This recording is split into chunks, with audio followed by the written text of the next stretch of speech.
우리에게 주시는 하나님의 말씀은 사사기 3장 12절에서 17절까지 말씀입니다. 사사기 3장 12절에서 17절까지 말씀을 우리 같이 함께 한 목소리로 읽습니다. 같이 읽습니다. 이스라엘 자손이 또 여호와의 목전에 악을 행하니라. 이스라엘 자손이 여호와의 목전에 악을 행함으로 여호와께서 모압 왕 에글론을 강성하게 하사 그들을 대적하게 하심에 에글론이 안몬과 아말렉 자손들을 모아 가지고 와서 이스라엘을 쳐서 종려나무 성읍을 점령한지라. 이에 이스라엘 자손이 모압 왕 에글론을 여덟 해 동안 섬기니라. 이스라엘 자손이 여호와께 부르시즘에 여호와께서 그들을 위하여 한 구원자를 세우셨으니 그는 곧 베냐민 사람 게라의 아들 왼손잡이 에훗이라. 이스라엘 자손이 그를 통하여 모압 왕 에글론에게 공물을 바칠 때에 에훗이 기레가 한 규빗 되는 좌우에 날선 칼을 만들어 그의 오른쪽 허벅지 옷 속에 차고 공물을 모압 왕 에글론에게 바쳤는데 에글론은 매우 비둔한 자였더라. 아멘. 우리가 사사기를 읽으면 사사기 처음 읽는 사람 또 우리가 어린아이들도 이 사사기를 재미있게 읽을 수 있습니다. 사사기에는 여러 전쟁 이야기들도 나오고 영웅처럼 보이는 사람들의 이야기가 많이 나옵니다. 그러나 사실 이 사사기는 영웅들의 이야기가 아닙니다. 사사기에는 여러 명의 사사들이 등장하는데요. 우리는 그 사사들이 모두 전쟁을 잘하고 또 인격적이고 영적으로도 훌륭한 사람일 것이라고 생각하지만 사실은 그렇지 않습니다. 사사들 중에는 집안이 좋지 못한 사람들도 있고요. 또 장애인도 있습니다. 여인도 있고 또 첩의 아들로 태어나서 형제들에게 쫓겨났던 그런 사람도 있고요. 겁이 많은 사람도 있고 유혹에 약했던 사람들도 있습니다. 사사들도 사실은 우리와 같은 연약한 사람입니다. 사사들은 완벽한 사람이 아니었습니다. 그들은 영웅이 아닙니다. 하나님은 연약한 사사들을 세워서 연약한 사람이지만 그들을 세워서 그들을 통해서 이스라엘을 구원하셨습니다. 그래서 진정한 영웅은 연약한 사람들을 통해서 이스라엘을 구원하시는 하나님이십니다. 하나님이 영웅이지 사람이 영웅이 아닙니다. 하나님이 이스라엘 백성들을 구원하는 것이지 사사들이 구원하는 것이 아닙니다. 사사들은 하나님의 역사에 쓰임받는 연약한 하나님의 일꾼일 뿐입니다. 우리가 존경하는 여러 위대한 신앙의 선조들도 마찬가지입니다. 또한 오늘날 한국 교회에 큰 부흥을 이룬 유명한 목사님들도 마찬가지입니다. 그들은 우리가 숭배하고 섬겨야 할 영웅이 아닙니다. 그들도 마찬가지로 연약한 인간일 뿐인데 하나님이 그들을 도구로 사용하셨습니다. 마찬가지로 우리들도 영웅이 아닙니다. 우리들은 하나님의 일꾼일 뿐입니다. 영웅이 되려 하지 마시기를 바랍니다. 첫 번째 사사가 이 온니엘인데요. 온니엘은 갈렙의 조카였습니다. 그는 믿음도 좋고 또 전투에도 능한 그런 사람이었어요. 그래서 가장 모범적인 그런 사사였습니다. 그러나 그 이후의 사사들을 보면 여러 연약한 약점들이 나타나고 있습니다.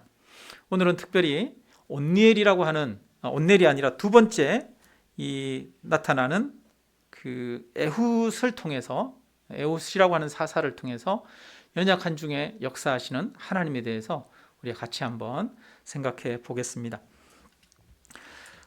첫 번째 사사 온니엘이 다스리는 동안 40년 동안 이스라엘이 평안했습니다.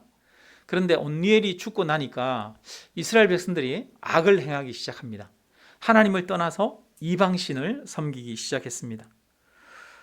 원래 이 모압 왕 모압은 이스라엘보다 약한 그런 나라였습니다. 이스라엘 백성들이 그 광야를 지나서 가나안 땅에 들어올 때 이 모압 땅 변방을 지나거든요. 그때 보면 모압 왕이 발락이라고 하는 왕이 있었습니다. 그 발락 왕이 이스라엘을 보고 무서워서 벌벌 떨었습니다. 그래서 발람이라고 하는 선지자를 불러서 주술을 통해서 이스라엘을 저주하려고 했습니다. 그때만 해도 이 모압은 굉장히 작은 나라였고 이스라엘 앞에서 고양이 앞에 쥐 같은 그런 모습이었습니다. 그런데 이스라엘이 더 강성해지려고 이방의 신들을 섬기기 시작하자 더 약해졌습니다.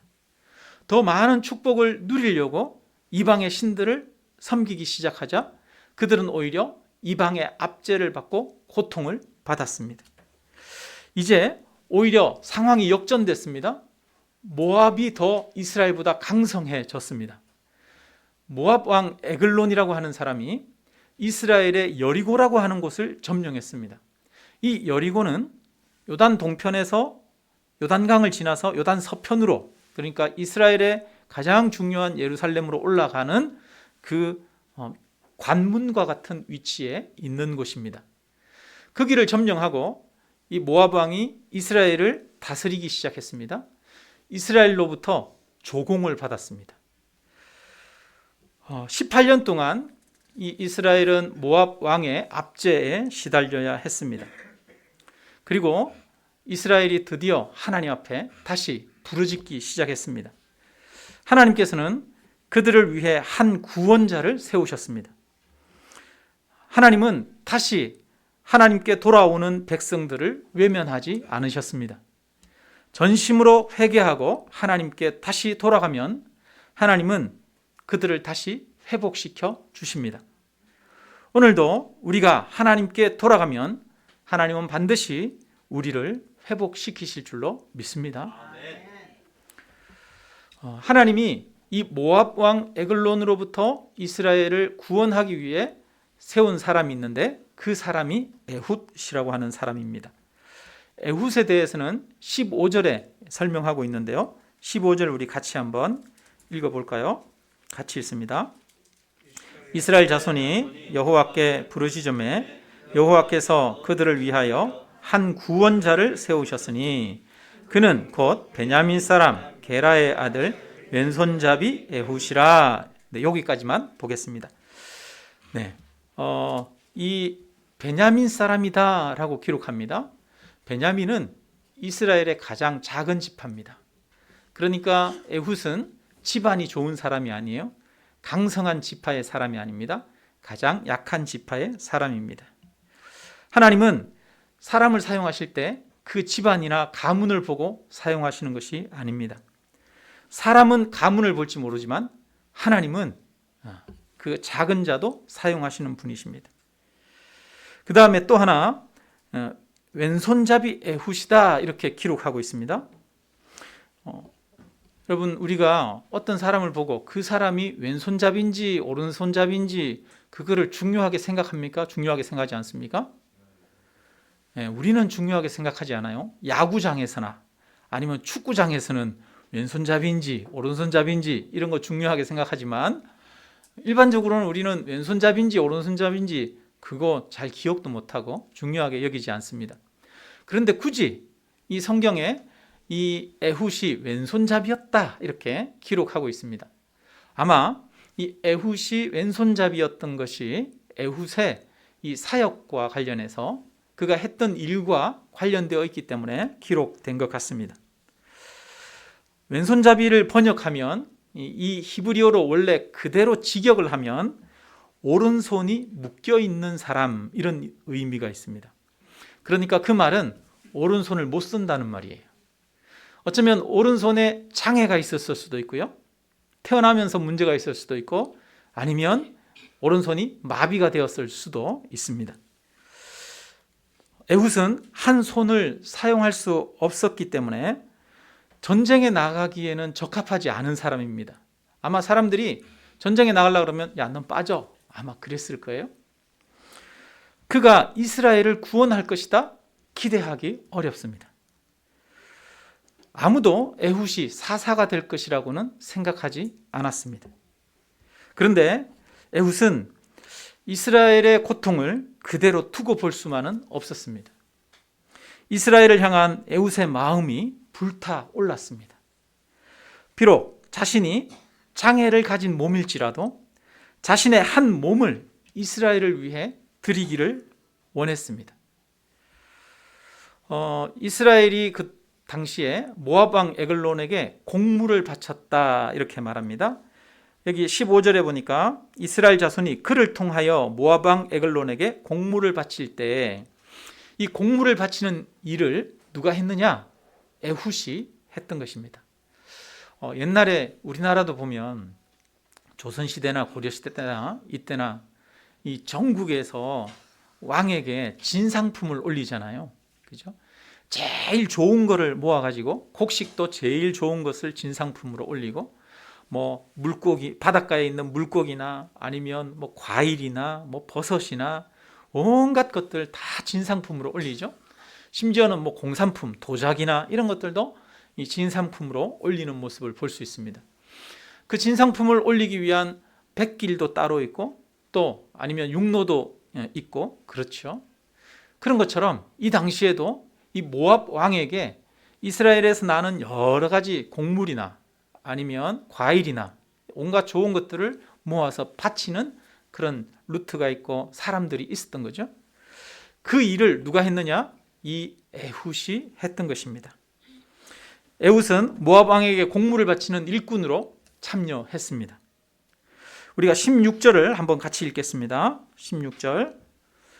에훗이 길이가 한 규빗 되는 좌우에 날선 칼을 만들어 그의 오른쪽 허벅지 옷 속에 차고, 한 규빗이라고 말하는데요. 한 규빗은 이 손끝에서 이 팔꿈치 끝까지 이겁니다. 그러니까 한 45cm 정도 되는 칼입니다. 이 칼은 큰 칼이 아니라 장검이 아니라 단검인데 양쪽 날을 이렇게 세운 그런 칼입니다. 찌르기에 좋은 그런 칼이죠. 그런 칼을 만들어서 오른쪽 허벅지에 숨겼습니다. 찼다고 말하고 있어요. 왜 오른쪽 허벅지에 찼을까요? 왼손잡이니까, 왼손을 쓰니까. 여러분, 우리가 칼을 이순신 장군이 오른손잡이면 칼은 어디에 차고 있어요? 왼손에 딱 차고 나를 딱 이렇게 할 거 아니에요? 왼손잡이니까 오른쪽 허벅지 쪽에 찼습니다. 그것을 옷 속에 숨겼어요. 그리고 나서는 이 모압 왕에게 이스라엘의 비밀 정보를 알려줄 것이 있다고 하면서 독대를 청했습니다. 모압 왕을 혼자 만나게 해주십시오. 중요한 비밀 정보가 있습니다. 그러면 비밀 정보는 어떤 걸까요? 이스라엘의 반란이라든가 아니면 모압 왕을 암살할 계획이라든가 아니면 그 모압 왕의 신하들 중에 이스라엘과 내통하는 사람이 있다든가 뭐 이런 것들이겠죠. 아마 이 에훗이 그랬을 거예요. 이것은 정보가 새 나가면 안 됩니다. 왕에게만 직접 얘기해야 됩니다. 정말 중요한 겁니다. 왕과 관련된 것입니다. 뭐 이렇게 얘기를 했겠죠. 그래서 모압 왕은 굉장히 중요한 정보일 거라고 생각을 해서 에훗과 단 둘이 독대하는 것을 허락을 했습니다. 성경에 보니까 이 모압 왕은 몸이 많이 비둔했다 이렇게 말하고 있어요. 그러니까 이 왕은 자기를 방어할 수 있을 만한 힘이 별로 없었을 것입니다. 그러면 당연히 경호원을 옆에 두고 에훗을 만났어야 했습니다. 아니면 적어도 에훗이 무기를 가지고 있는지 그렇지 않은지 철저히 몸수색을 해야 했습니다. 그런데 무슨 이유인지 알 수 없지만 에훗은 오른쪽 허벅지에 칼을 숨긴 채로 이 모압 왕 앞에 1대1로 나가 독대할 수 있었습니다. 우리는 이 일이 에훗의 장애와 연관되어 있을 것이라 추측할 수 있습니다. 만약에 건장하고 막 우락부락하고 한눈에 보기에도 힘이 있을 것 같은 그런 장수 같은 사람이 이스라엘 사람이 에훗을 독대하기를 청했다면 그것을 허락하기가 쉽지 않았겠죠. 에훗은 어쩌면 한눈에 보기에도 장애가 있어 보이고 몸이 불편해 보이고 모압 왕에게 위협이 되지 않을 것처럼 그렇게 보였을 것입니다.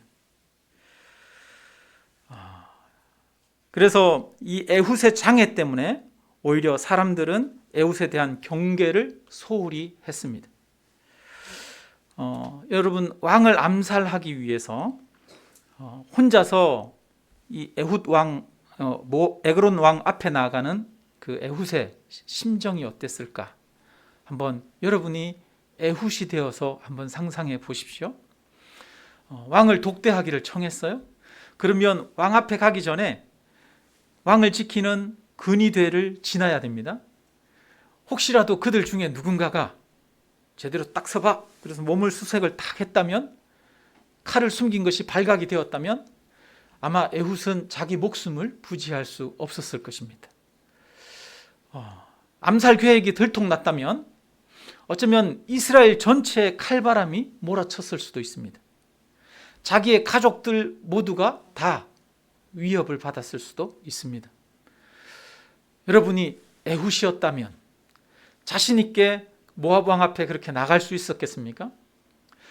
자신의 생명을 내놓는 그런 결단이 아니면 이 에훗과 같이 모압 왕 앞에 나갈 수가 없는 것이죠. 이 에훗은 비록 자신이 장애를 가지고 있고 약한 자이지만 목숨을 걸고 이 일을 하고자 하는 그런 의지가 있었던 것이죠. 우리는 이 에훗의 모습을 통해서 일본 제국주의로부터 나라를 되찾기 위해서 자신의 몸을 던진 독립운동가들의 모습을 떠올릴 수도 있습니다. 1932년 일본 도쿄에서 일왕의 행렬을 향해 수류탄을 던져 순국한 이봉창 의사, 1909년 중국 하얼빈에서 초대 조선 통감 이토 히로부미를 저격하여 처단한 안중근 의사, 1932년 상하이 홍코우 공원 일본군 전승 축하 기념식장에서 폭탄을 던진 윤봉길 의사, 그런 분들이 있습니다. 이들은 모두 하나같이 그 자리에서 폭탄을 던지고 총을 쏘고 다 죽었습니다. 일본군에 의해서 감옥에 갇히고 사형 선고를 받고 형장의 이슬로 그렇게 생을 마감했습니다. 오늘 우리나라가 이렇게 독립을 유지하는 것은 비록 작은 한 몸이지만 나라를 위해서 헌신하고자 하는 많은 사람들의 헌신과 희생이 있었기 때문입니다. 오늘날 우리 대한민국이 이렇게 번영을 누리는 것은 몇몇 뛰어난 사람들에 의해서 된 것이 아닙니다. 수많은 작은 사람들 한 명 한 명이 희생하고 헌신해서 이렇게 되어진 것입니다. 앞으로도 이 나라는 작은 국민 한 사람 한 사람들의 헌신과 사랑으로 세워지게 될 것입니다. 하나님의 나라도 마찬가지입니다. 하나님은 영웅과 같은 완벽한 사람들을 통해서 일하시지 않습니다. 오히려 에훗과 같이 비록 장애가 있지만 연약한 자들, 오히려 그들을 통해서 하나님의 나라는 세워집니다. 교회도 마찬가지입니다. 하나님이 주시는 마음으로 헌신하며 자신을 드리는 에훗과 같은 성도님들 한 분 한 분이 바로 그리스도의 몸된 교회를 세우는 주인공들입니다. 하나님의 일꾼들입니다. 에훗 이야기로 다시 돌아가서요, 이 에훗이 다행히 칼을 가진 것이 들키지 않았어요. 이것은 하나님의 은혜죠. 하나님의 인도하심이죠. 그래서 왕 앞에 설 수 있었습니다. 모압 왕 앞에 선 이 에훗이 왼손으로 오른쪽 허벅지에서 칼을 꺼내서 이 모압 왕을 찔렀습니다. 그리고 죽인 이후에 도망을 가서 이스라엘 모든 백성들에게 모압 왕이 죽었다고 알렸습니다. 드디어 이스라엘 백성들이 용기를 내서 자리에서 들고 일어섰습니다. 그리고 모압을 쫓아내고 다시 평화를 되찾을 수 있었습니다. 에훗의 이 장애가 모압 왕을 암살하는 데 있어 장애 요인이 아니라 오히려 성공할 수 있는 그런 비결이 되었던 것으로 보입니다. 이처럼 때로 하나님은 약점을 약점이 아니라 하나님의 역사를 이루는 도구로도 사용하십니다. 하나님은 오히려 약한 자들을 들어 사용하시는 분이신 줄로 믿습니다. 일본의 기독교인 중에 미우라 아야코라고 하는 그런 작가가 있어요. 미우라 아야코는 노벨 문학상을 탄 그런 유명한 작가입니다. 그가 기독교인이에요. 그래서 많은 영향을 끼쳤습니다. 근데 그녀는 병으로 오랫동안 고생을 했습니다. 폐병도 있었고 이 척추 경직이 되는 그런 척추염이 있어가지고 그걸로 인해서 약 13년 동안 병원 생활을 해야 했습니다. 젊은 시절에 병원에서 누워 있는데 혼자서 화장실을 가기도 힘들고 혼자 일어나 앉아 밥을 먹기도 힘든 그런 생활이었습니다. 젊은 시절에 13년을 그렇게 고통 가운데 있으면서 그녀는 때로는 자신의 인생을 저주하고 하나님을 원망하기도 했었습니다. 그러던 그녀가 드디어 절망하다가 하나님을 알게 되고 믿기 시작했습니다. 그리고 하나님 안에서 새로운 소망과 기쁨을 발견했습니다. 그녀는 내가 하나님을 위해서 무엇을 할 수 있을까 생각했습니다. 한 가지 아이디어가 떠올랐는데 만나는 사람에게 웃음을 선사하자. 의사, 간호사, 환자들에게 예수님이 함께 하시면 고난 중에도 행복하다는 사실을 보여주자 결심했습니다. 미우라 아야코가 결심한 것은 큰 일을 이루는 것이 아닙니다. 많은 선물을 주는 것이 아닙니다. 그는 병상에서 자신을 간호하는 사람들, 자기 주변의 환자들, 의사들에게 내가 웃는 모습을 보여주자 이거였습니다. 미우라 아야코는 아픈 중에도 웃음을 잃지 않았습니다. 그러자 사람들이 이상하게 생각하면서 질문합니다. 아야코상, 뭐가 그렇게 기뻐요? 묻습니다. 아야코는 대답합니다. 예수님 때문입니다. 예수님이 나와 함께 하시기 때문에 나는 기쁘게 웃을 수 있습니다. 예수님 때문에 나는 소망을 가지고 있습니다. 고백했습니다. 훗날에 이 미우라 아야코가 건강을 조금 회복한 이후에 또 작가로서 활동하고 많은 일들을 이루는데요. 그녀가 훗날에 이렇게 말합니다. 내가 건강할 때보다 아파서 입원했던 병원에서 더 많이 전도할 수 있었습니다. 이렇게 말했습니다. 미우라 아야코의 고통을 아는 사람들은 그녀가 아픈 중에도 희망과 기쁨을 잃지 않는 모습을 보고 하나님을 믿기 시작했습니다. 아야코의 약함이 오히려 하나님의 역사를 이루는 도구가 되었습니다. 아야코의 약함이 하나님의 능력을 나타내는 통로가 되었습니다. 우리 성도님들 중에도 불편한 몸을 이끌고 예배드리기 위해서 하나님 앞에 나오시는 분들이 계십니다. 그런 분들을 뵐 때마다 예배드리려는 그 마음이 우리 모두에게 감동을 줍니다. 하나님은 우리의 약함을 통해서도 일하십니다. 바울도 육체의 질병을 가지고 있었습니다. 그는 그 질병을 낫게 해달라고 크게 3번이나 하나님께 기도했습니다. 그러나 하나님은 바울에게 내 은혜가 너에게 족하다라고 말씀하십니다. 이는 내 능력이 약한 데서 온전하여 짐이라 말씀하셨습니다. 바울의 약함이 그를 겸손하게 만들었고 하나님을 더욱 온전히 의지하게 만들었고 그로 인해 하나님의 큰 능력이 바울을 통해 나타났습니다. 그래서 바울은 말합니다. 도리어 크게 기뻐함으로 나의 여러 약한 것들에 대하여 자랑하리니 이는 그리스도의 능력이 내게 머물게 하려 함이라. 자신의 강함을 자랑하는 것이 아니라 자신의 약함을 오히려 나타내고 자랑하겠다라고 말합니다. 하나님께 쓰임 받는 데는 신체적 장애와 환경적인 약점이 문제가 되지 않습니다. 우리의 약함이 문제가 아닙니다. 하나님은 오히려 사람들의 약함 가운데서도 역사하십니다. 오히려 우리의 약함을 통해서 하나님의 강함과 하나님의 능력을 나타내시기도 합니다. 이스라엘의 마지막 사사가 삼손인데요. 여러분, 삼손은 얼마나 힘이 셌습니까? 그는 큰 힘을 가지고 있었으나 블레셋으로부터 이스라엘을 해방시키지는 못했습니다. 자신의 강함을 자랑하고 의지하다가 두 눈이 뽑히고 블레셋에게 조롱당하다가 블레셋 신전과 함께 죽게 됩니다.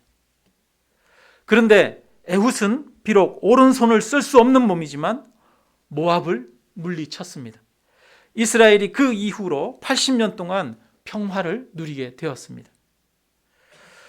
성도 여러분, 혹시 자신의 약점이나 장애 때문에 포기하거나 위축되어 있지는 않습니까? 우리 청년 여러분, 자신의 약점에 주목하여 보고 그것 때문에 자신의 삶을 부끄러워하며 또 감추려고 하지는 않습니까? 약점 자체가 우리 인생을 실패하게 하는 것이 아닙니다. 오히려 우리의 약점을 통해서 하나님의 능력이 나타날 수도 있습니다. 중요한 것은 우리가 하나님을 더욱 의지하고 하나님께 자신을 드리는 것입니다. 에훗이 비록 약한 몸이지만 하나님을 의지하고 자신을 하나님께 드릴 때 하나님이 그의 약함을 통해서 역사하셨습니다. 바울은 자신의 약함 때문에 오히려 하나님의 능력이 온전해졌다라고 고백합니다. 약점 때문에 하나님을 의지한다면 그것은 저주가 아니라 축복입니다. 우리가 가지고 있는 약함 때문에 불가능하다고 말하지 말고 우리의 약함을 들어 사용하시는 하나님 때문에 가능하다고 말씀하시기 바랍니다. 자신의 약점을 감추려고 하고 수치스러워하지 마시기를 바랍니다. 자신의 약함 가운데서도 하나님을 의지하며 나아가기를 바랍니다. 여러분, 자신의 강함과 또 자신의 가지고 있는 여러 가지 재능을 나타내기 위해서 자신을 억지로 포장하지 않아도 됩니다. 하나님 앞에 있는 모습 그대로 나아가도 됩니다. 하나님의 공동체에 있는 모습 그대로 나오십시오. 우리가 모두가 연약한 자들이 모였습니다. 향남 아름다운 교회에 있는 모든 사람들은 다 하나님 앞에 연약한 자들입니다. 그러나 하나님은 연약한 자들을 모아서 하나님의 나라를 이루십니다. 예수님도 연약한 자였습니다. 예수님은 사람들로부터 주목받는 사람이 아니었습니다. 예수님은 종교 지도자도 아니었고요. 예수님은 예루살렘에 살고 있는 힘과 권위를 가지고 있는 사람도 아니었습니다. 예수님은 갈릴리 변방에서 노동을 하는 노동자였습니다.